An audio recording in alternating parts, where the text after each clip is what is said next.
This is the spare tire carrier on the 2013 Land Rover LR4, which often gets seized and won't go back up if you try to raise it without load very fast. So we're going to have to replace it with this new one. I picked it up from Amazon for like $25, and we're going to replace it, get this spare tire back on.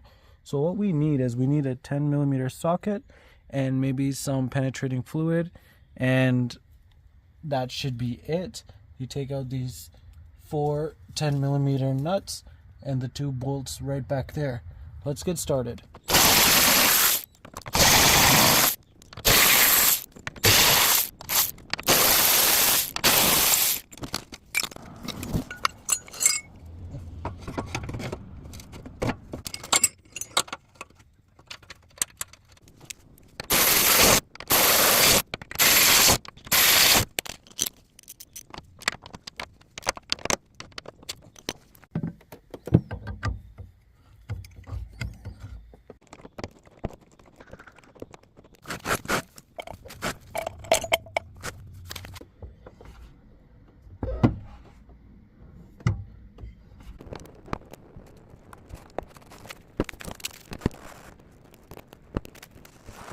Just like that, we have the new spare tire carrier installed, and I can have an empty trunk now.